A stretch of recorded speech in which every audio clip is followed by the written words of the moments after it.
مولا علی کیا فرما رہے ہیں؟ بلکہ ہر شخص کو رحمت اور فرما برداری کی نظر سے دیکھوں گا. یہی شپت لینی چاہیے جب کوئی بادشاہ بنے. سب کو مہربانی کی نظر سے دیکھوں گا اور لوگوں سے کے درمیان فیصلے کتاب اللہ اور سنت کی روشنی میں کروں گا.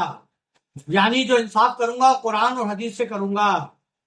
اس کے بعد فرمایا مسجد کی طرف چلو، کیونکہ یہ مواخذہ طور پر طے نہیں کیا جائے گا بلکہ میدر عام میں طے ہوگا. یہ جو مجھے خلاف خلیفہ بنا رہے ہو، گھر میں گھسڑ کے نہیں ہوگا، میدان میں چلو. بس امیر المومنین جمعہ کے دن منبر نبوی پر تشریف لائے اور نہایت فصیح اور بلیغ تقریر کی، فصاحت اور بلاغت سے بھری ہوئی تقریر کی. روضۃ الاحباب میں لکھا ہے کہ آپ کا پہلا خطبہ یہ تھا: اللہ تعالی کا شکر ہے کہ اس کے اس احسان کا حق بحق دار رسیدہ. دوسرے دن آپ نے حکم دے دیا کہ بیت المال کا دروازہ کھولا جائے. اللہ کا احسان ہے کہ اس نے حقدار کو دے دیے. بیت المال کا دروازہ کھولا گیا. وہ چیزیں جو بیت المال میں محفوظ تھی آپ نے باہر نکلوا کر لوگوں میں تقسیم کر دی. سمجھ گئے کیا کیا؟ بیت المال لوگوں میں بانٹ. صدقہ کے اونٹوں کا جو سامان پڑا تھا آپ نے ضبط کر کے بیت المال میں جمع کر دیا. وہ جو لوگوں نے دبا رکھا تھا بیت المال، وہ لے کر آپ نے بیت المال میں جمع کر دیا. حضرت عثمان کا مال آپ نے ان کے ورثہ میں تقسیم کر دیا، یعنی ان کے وارثوں میں دے دیا. سب سے پہلا کام جو آپ نے کیا شپت لینے کے بعد، وہ معاویہ اور عمر ابن العاص کو گدی سے ہٹا دیا. حضرت عبداللہ بن عباس نے مشورہ دیا کہ یہ جماعت طالب جاہ حکومت ہے. یہ جو بنی امیہ ہے یہ حکومت چاہتی ہے، جاہ و جلال چاہتی ہے. ان کا معزول کرنا باعث فتنہ ہوگا. حضرت عباس نے کہا ان دونوں کو ہٹا دیا تو فتنہ برپا ہو جائے گا. آپ نے جواب دیا مولا علی نے کہ میں ہمیشہ حضرت عثمان کے لیے کہا کرتا تھا ان حکمرانوں کو معزول کر دیں تاکہ لوگ ان کے مظالم سے بچ جائیں. علی نے فرمایا حضرت کن سے؟ ابن عباس سے، کہ میں حضرت عثمان سے کہتا تھا ان دونوں کو حکومت سے ہٹا دو تاکہ یہ جو ظلم کر رہا ہے پبلک پہ، وہ پبلک ان کے ظلم سے بچ جائے. اور اب جبکہ میں خود اس کی قدرت رکھتا ہوں، یعنی اب جبکہ میں خود خلیفہ ہوں، کس طرح سنت نبوی اور کے خلاف عمل کر سکتا ہوں؟ سنت نبی کے خلاف میں کیسے کروں؟ بس آپ نے دیانت دار اور نیک حاکموں کو مختلف شہروں اور صوبوں میں تعینات فرما دیا، گورنروں. اس وقت حضرت طلحہ اور حضرت زبیر نے عرض کیا کہ کوفہ اور بصرہ کی حکومت ہمیں دے دی جائے. آپ نے جواب دیا ہمارا مقصود یہ ہے کہ تمام کام آپ لوگوں کے مشورے سے کروں. جب تم ایک طرف چلے جاؤ گے تو میں کس کا مشورہ لوں گا؟ اگر تم ہی حکومتیں لے کے بیٹھ جاؤ گے تو پھر میرا ایڈوائزر کون ہوگا؟ جب طلحہ اور زبیر نے مانگی حکومتیں، کہا حکومت مت لو، ایڈوائزری بورڈ میں آؤ، ورنہ پھر مجھے ایڈوائز کون کرے گا؟ ان کو یہ بات پسند نہ آئی. کن کو؟ طلحہ اور زبیر کو، جنہوں نے جنگ جمل کرائی تھی. ان کو جبکہ توبہ کری تھی، حضرت علی سے معافی مانگی، ان کو یہ بات پسند نہ آئی اور ناراض ہو کر مکہ چلے گئے کہ یار ہمیں حکومت نہیں دی. جبکہ علی کہہ رہے تھے میرا کیا بن جاؤ؟ مشیر بن جاؤ، ایڈوائزر بن جاؤ. انہیں حکومت چاہیے تھی. وہاں پہنچ کر انہوں نے حضرت عائشہ صدیقہ کو اپنے ساتھ ملا لیا اور حضرت علی کے خلاف جہاد شروع کر دیا.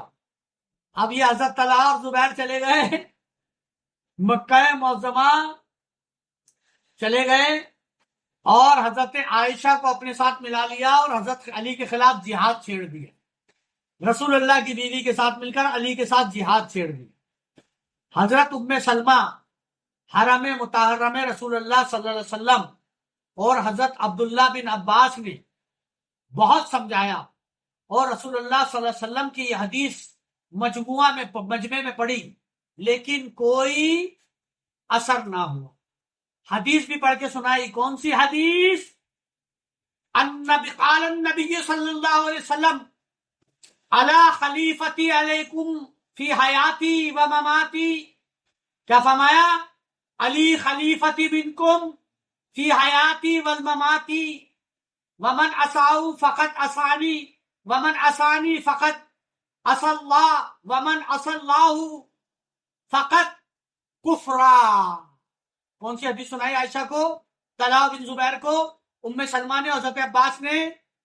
علی میرا خلیفہ ہے تم پر میری زندگی میں، علی میرا خلیفہ ہے تم پر میری زندگی میں، اور میری زندگی کے بعد بس جس کسی نے علی کی نافرمانی کی اس نے میری نافرمانی کی، اور جس نے میری نافرمانی کی اس نے خدا کی نافرمانی کی، اور جس نے خدا کی نافرمانی کی اس نے کفر کیا۔ یہ حدیث سن کے حضرت عائشہ صدیقہ نے اپنے آپ کو ان سے الگ کر لیا، لیکن چونکہ عبداللہ بن زبیر آپ کے بھانجے تھے، حضرت عائشہ کے بھانجے تھے، ان سے ان کو بہت پیار تھا، ان سے پیار تھا، انہوں نے حضرت عائشہ کو مجبور کر کے اپنے ساتھ ملا لیا، اور اکثر بنی امیہ جو مکہ میں تھے طلحہ اور زبیر سے مل گئے۔ زبیر نے پہلے شام میں امیر معاویہ کے پاس جانا چاہا، لیکن طلحہ نے یہ تجویز قبول نہیں کی۔ طلحہ نے کیا، معاویہ کے پاس جاؤں گا بات بگڑ جائے گی، لوگ سمجھ جائیں گے۔ ان کا خیال تھا کہ معاویہ ملک شام چھوڑ کر ان کے ساتھ نہیں آئے گا، اس لیے معاویہ کے پاس جانا بیکار ہے، کیونکہ حضرت عثمان کے محاصرہ کے دوران ان کو کئی بار خط لکھا گیا تھا۔